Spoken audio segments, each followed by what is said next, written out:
골로새서 3장 15절로 17절까지 말씀.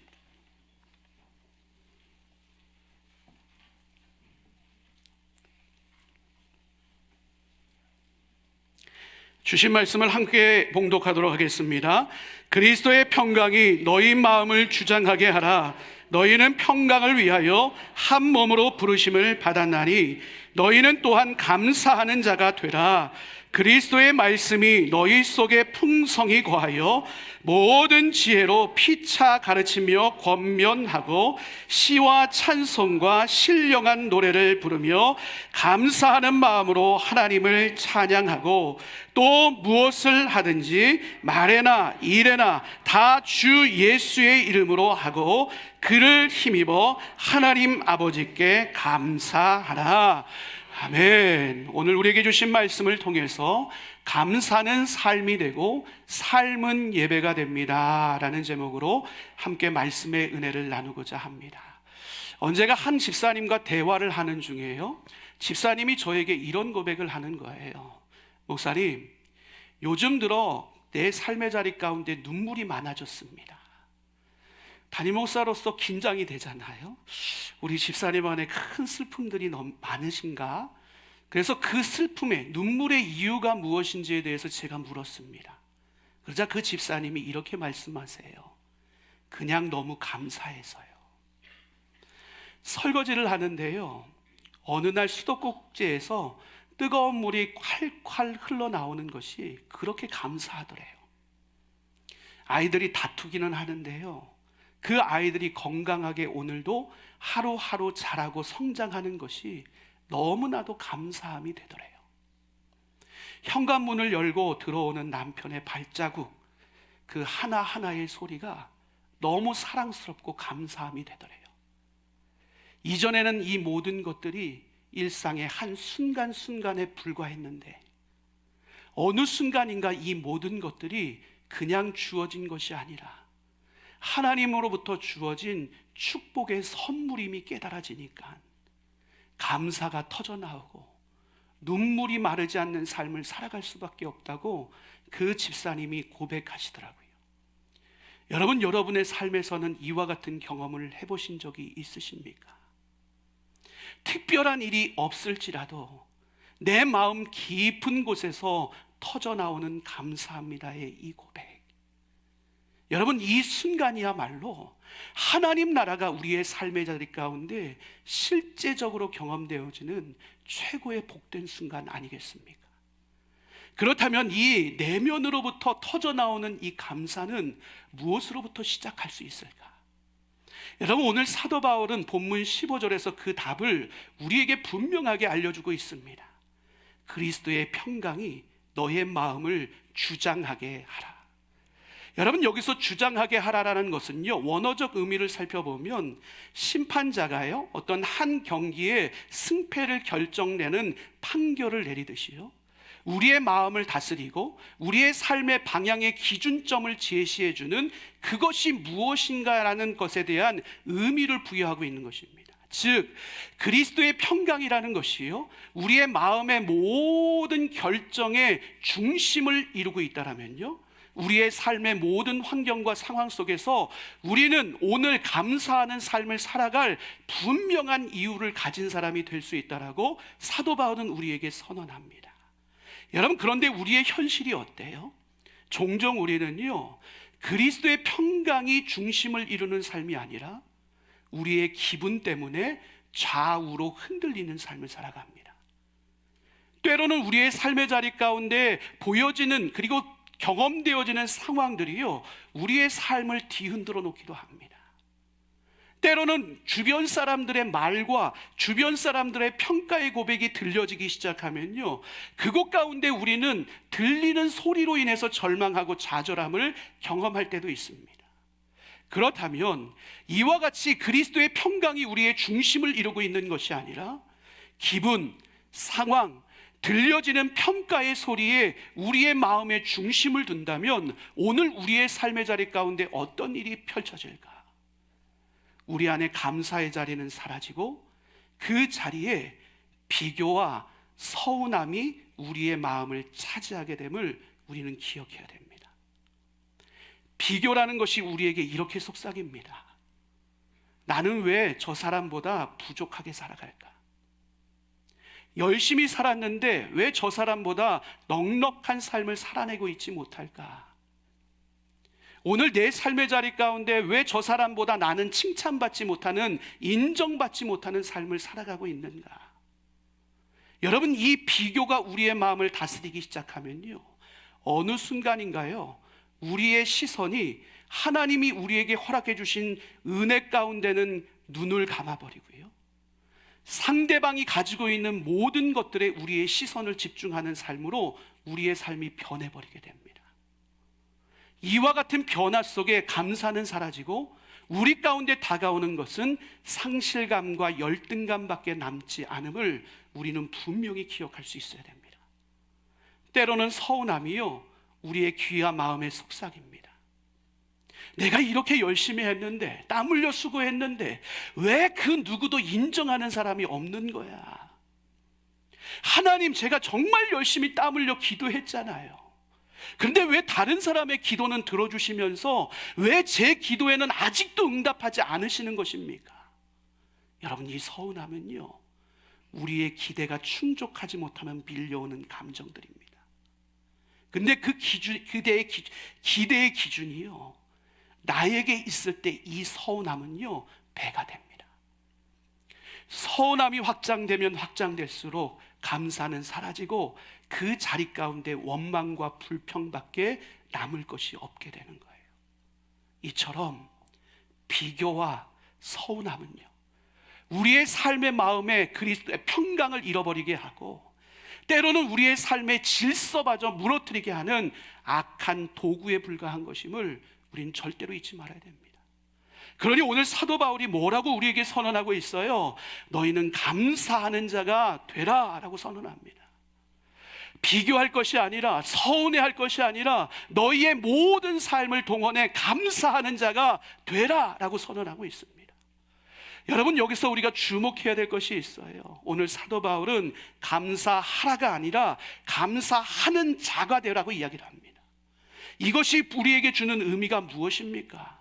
감사라는 것은 환경과 조건에 따라서 출렁거리는 감정적 행위의 문제가 아니라는 거예요. 그것 때문에 해도 되고 안 해도 되는 것이 감사가 아니라는 것입니다. 감사는 그리스도 예수 안에서 우리가 살아가는 삶의 방식, 존재의 문제라는 것입니다. 그러기에 감사는 어떻게 해야 된다는 거예요? 우리 가운데 단 한순간도 포기하지 말고 고백해야 될 믿음의 영역이 감사의 고백이라는 거예요. 우리는 흔히 이렇게 생각하지요. 나에게 감사할 이유와 조건이 있으면 감사하겠습니다. 그것이 아니라는 것입니다. 우리는 이미 감사할 존재로 부르심을 받은 존재들이라는 거예요. 무엇 안에서요? 예수의 십자가와 부활, 영원히 사라지지 않는 그 놀라운 은혜 안에서 우리는 감사하는 자로 부름받은 존재들이라는 사실이에요. 여러분의 삶이 그와 같은 존재들임을 여러분은 믿으십니까? 여러분이 변하지 않는 하나님 나라의 은혜 가운데 거하고 있는 존재들임을 믿으십니까? 그렇다면 왜 우리는 동일한 은혜를 받고 경험하고 있음에도 불구하고 어떤 사람은 일상 속에서 울컥하며 감사하고 어떤 사람은 여전히 불평하고 원망하며 하나님 앞에 나아가는 삶을 살아갈 수밖에 없는 것일까? 그 차이는 분명합니다. 하나님의 은혜를 기억하고 있느냐, 잊고 살아가느냐. 오늘 우리의 삶의 자리 가운데요, 감사하는 자는요, 우리의 모든 일상이 평범할지라도요, 그 평범한 일상 속에서도요, 하나님의 은혜의 발자취를 발견해냅니다. 그것이 감사가 되는 거예요.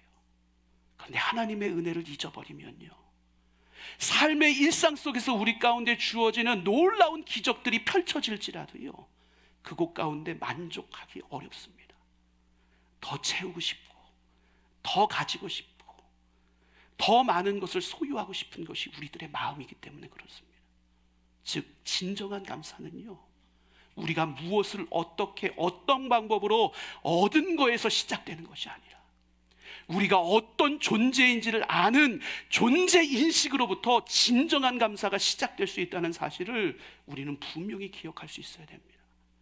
하나님은 우리를 감사할 만한 사람으로 창조하셨습니다. 하나님은 우리를 감사할 이유가 충만한 은혜의 자리에 세워주셨습니다. 그리고 오늘도 감사하는 삶을 살아가도록 성령님은 우리와 날마다 동행하고 계십니다. 여러분, 이것이 우리의 삶의 정체성이요 존재의식을 가져야 되는 모습임을 우리는 절대로 잊지 말아야 됩니다. 이 감사의 정체성을 오늘 우리의 삶의 회복함으로 말미암아 흔들리는 세상 속에서도 흔들림 없는 평강을 누리고 날마다 감사로 충만한 삶을 살아갈 수 있는 저와 여러분의 삶이 될 수 있기를 주님의 이름으로 간절히 축원합니다. 여러분, 그렇다면 우리가 이 감사의 삶을 살아갈 때 이 감사가 우리의 삶에 어떤 선한 영향력을 발휘하게 될까? 오늘 사도 바울은 16절과 17절 말씀을 통해 우리에게 이렇게 고백하고 있습니다. 함께 읽겠습니다. 그리스도의 말씀이 너희 속에 풍성히 거하여 모든 지혜로 피차 가르치며 권면하고 시와 찬송과 신령한 노래를 부르며 감사하는 마음으로 하나님을 찬양하고 또 무엇을 하든지 말에나 일에나 다 주 예수의 이름으로 하고 그를 힘입어 하나님 아버지께 감사하라. 아멘. 오늘 바울은 우리에게 분명히 선언하고 있습니다. 무엇을 하든지, 식사를 준비할 때든지, 아이들을 양육할 때든지, 직장에서 성실히 맡겨진 일들을 감당할 때든지, 아니면 여러 가지 설거지를 할 때든지, 누구를 만나고 관계를 형성하는 그 자리에 있든지, 교회에서 성실함으로 하나님 나라의 사역을 감당하든지, 모든 순간 가운데 예수의 이름으로 감사의 마음을 담아내기 시작하면 우리의 일상이 어떻게 된대요? 하나님을 거룩하는 예배의 처소가 된다라고 말씀합니다. 우리의 일상이 하나님을 예배하는 거룩한 처소가 된다라는 것은 무엇을 의미하는 것입니까? 그곳 가운데 하나님 임재하시고 그 삶의 예배를 통해 하나님 영광 받으시며 그 영광 받으신 하나님이 우리의 삶에 은혜 위에 은혜를, 감사 위에 감사를, 축복 위에 축복을 부어주신다는 것을 의미하는 것입니다. 아멘도 안 하시네요. 여러분, 기대하십니까? 여러분, 이처럼 감사는요 우리의 삶을요 예배로 바꾸는 능력이 있습니다. 다른 말로 표현하면 감사하는 자는요 어디서 무엇을 하든지 하나님을 경배하는 삶을 살아갑니다. 우리의 말이요 기도가 됩니다. 우리의 행동이 찬양이 됩니다. 우리의 숨결 하나하나가 하나님 앞에 올려드리는 향기로운 제물이 되는 것입니다. 사랑하는 성도 여러분, 이 감사의 믿음을 여러분 안에 회복하시기를 바랍니다. 그러므로 말미암아 여러분의 삶의 일상의 모든 순간이 감사의 예배로 하나님께 올려드려지기를 주님의 이름으로 간절히 축원합니다. 여러분, 오늘 우리는 특별히 성찬 예식의 자리에 서 있습니다. 여러분, 이 성찬 예식의 자리는요 단순한 예식의 자리가 아닙니다. 떡 한 조각 나누는 자리, 포도주 한 모금 나누는 그와 같은 간단한 예식의 자리가 아니라는 것입니다. 주님의 살과 피를 나누는 그 사랑과 희생을 체험하는 은혜의 자리요 감사의 자리가 성찬 예식의 자리입니다. 여러분, 하나님 예수님께서는요 이 성찬 예식을 베풀어 주시면서 어떤 마음으로 이 성찬 예식을, 이 거룩한 식탁을 제자들과 나눴습니까? 십자가에 달리시기 전날 밤 전에 주님은 제자들을 모아놓고요 이 식탁을 나누면서 떡을 들어서요 먼저 하나님 앞에 감사했습니다.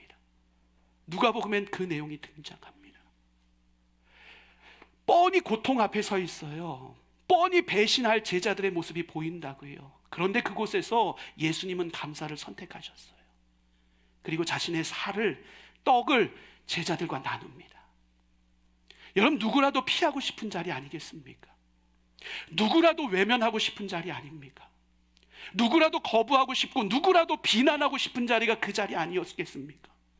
그런데 그럼에도 불구하고 예수님은 감사를 선택하십니다. 왜요? 제자들과 우리들을 너무 사랑하셨기 때문입니다. 우리는 주님을 너무 자주 잊는데요. 우리는 주님 곁을 너무 자주 떠나는데요. 우리는 자주 주님과 상관없는 삶을 살아가는데요. 우리는 너무 자주 무너지는 삶을 살아가는데요. 주님은 그런 우리를 끝까지 기억하셨습니다. 주님은 그런 우리를 끝까지 품어내셨습니다. 주님은 그런 우리를 끝까지 사랑하셨습니다. 오늘 이 성찬의 자리는 그 사랑의 완성인 십자가를 바라보는 자리입니다. 왜 우리가 이 성찬을 통해 십자가를 바라봐야 됩니까? 십자가를 바라보는 그 자리가 우리의 감사가 다시 시작될 수 있는 자리이기 때문에 그렇습니다. 오늘 우리의 삶이 요동하고 있다면, 우리의 삶의 감사의 의미가 흐려지고 있다면, 오늘 우리의 마음이 메마른 상태에 놓여져 있다면, 우리는 다시 십자가 앞으로 나아가 십자가를 분명히 바라보고 십자가를 분명히 붙드는 삶으로 다시 세워져야 됩니다. 그럴 때 우리 안에 진정한 감사가 다시 시작될 수 있습니다. 성찬은 십자가를 기억하는 자리입니다. 오늘 이 성찬에 참여하는 여러분 모두가 그 십자가 안에서 여러분의 정체성을 다시 바르게 세워갈 수 있기를 바랍니다. 주님 주신 은혜가 나로 감사하는 자의 자리에 세워주셨습니다. 오늘 그 감사가 감사 안에만 머물러 있는 것이 아니라 삶의 예배로 흘러넘쳐 하나님께 영광이 되는 삶으로 제가 살아가게 되었습니다. 오늘 십자가 속에 그 정체성을 발견하고 그 은혜가 오늘 감사로 고백되어짐으로 말미암아 오늘 이제는 우리의 삶이 은혜 앞에서 우리의 감사가 행위에 불과한 것으로 머물러 있는 것이 아니라 우리의 삶을 살아가는 종제 방식으로 전혀 탈바꿈하는 진정한 감사의 사람으로 견고히 세워질 수 있기를 주님의 이름으로 간절히 축원합니다. 그런 우리의 일상이 예배가 되고 그 예배가 향기로운 제물이 되어 우리가 있는 모든 것에 감사의 역사를 이뤄가는 복된 그리스도인들 되시기를 주님의 이름으로 간절히 축원합니다.